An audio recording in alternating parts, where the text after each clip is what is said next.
तो देखिए स्टूडेंट्स, हमारा नेक्स्ट टॉपिक है जो चल रहा था appointment of company auditor. First हो चुका था, सेकंड है बाय द शेयर होल्डर्स और मेंबर्स, है ना। इसमें देखिए कुछ रूल्स हैं regarding the appointment of auditor.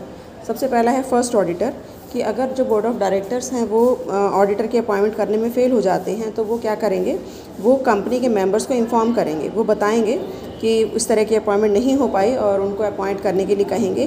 तो फिर 90 डेज़ के अंदर अंदर annual general meeting, extra ordinary general meeting जो है वो करके जो बोर्ड ऑफ जो मेंबर्स हैं, शेयर होल्डर्स या मेंबर्स हैं, वो ऑडिटर की अपॉइंटमेंट करेंगे। और ये जो ऑडिटर है वो कब तक काम करेंगे, till the next annual general meeting, कि जो फर्स्ट एनुअल जनरल मीटिंग होगी तब तक ये ऑडिटर काम करेंगे। उसके बाद है second, appointment in annual general meeting.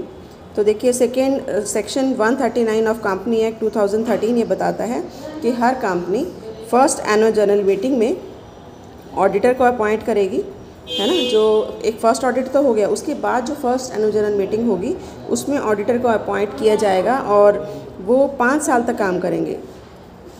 तो नेक्स्ट जो है 5 इयर्स तक वो काम करेंगे, है ना। उसके बाद फिर जो है वो ऑडिटर, नेक्स्ट ऑडिटर अपॉइंट किया जा सकता है या उसको ही कंटिन्यू किया जा सकता है।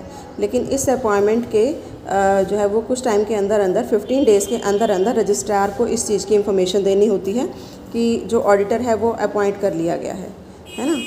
उसके बाद देखिए नेक्स्ट आता है बाय द सेंट्रल गवर्नमेंट, कि सेंट्रल गवर्नमेंट भी ऑडिटर अपॉइंट कर सकती है। फर्स्ट देखिए फर्स्ट कंपनी, कि in case of a government company, कि या तो गवर्नमेंट कंपनी है या कोई कंपनी जो सेंट्रल गवर्नमेंट ने कंट्रोल की हुई है, स्टेट गवर्नमेंट ने कंट्रोल की हुई है, वहाँ पर जो फर्स्ट ऑडिटर है उसकी अपॉइंटमेंट कौन करेगा, controller and auditor general of India, है ना। तो with in the 60 days from the date of registration of the company, 60 दिन के अंदर अंदर जो controller and auditor general of India है वो इसका क्या करेगा, ऑडिट करने की, जो इनकी ऑडिटर की अपॉइंट करने की ड्यूटी है वो इस काम को पूरा करेंगे। लेकिन अगर इन केस की controller and auditor general of India इस तरह की अपॉइंटमेंट नहीं कर पाते with in the sad period, है ना, जो इन्होंने टाइम दिया है, तो फिर जो बोर्ड ऑफ डायरेक्टर हैं वो अपॉइंट कर सकते हैं with in the next 30 days. 30 days के अंदर अंदर फिर वो ऑडिटर की अपॉइंटमेंट करेंगे। और अगर सपोज़ बोर्ड ऑफ डायरेक्टर भी फेल हो जाते हैं तो फिर उसी तरीके से वो मेंबर्स को इन्फॉर्म करेंगे। फिर members with in the 60 days at an extraordinary general meeting, है ना, कि वो फिर अपॉइंट करेंगे ऑडिटर की।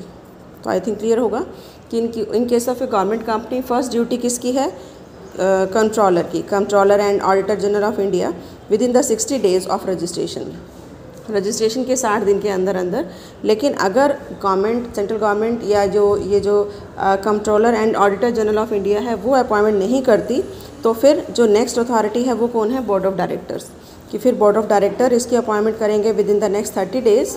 और अगर बोर्ड ऑफ डायरेक्टर्स भी अपॉइंटमेंट नहीं कर पाते तो वो इन्फॉर्म करेंगे मेंबर्स को, फिर मेंबर्स अपॉइंट करेंगे विद इन द 60 डेज़, है ना। और एक extra ordinary general meeting call करेंगे, लेकिन अगली फर्स्ट एनुअल जनरल मीटिंग तक ही ऑडिटर काम करेगा।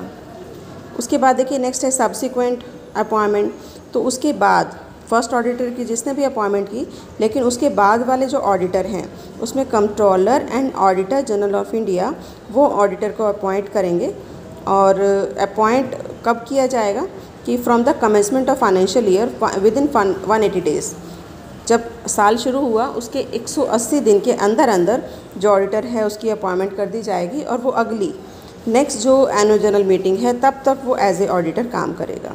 तो ये था हमारा कुछ, कि जो अपॉइंटमेंट है ऑडिटर की वो कैसे की जाएगी।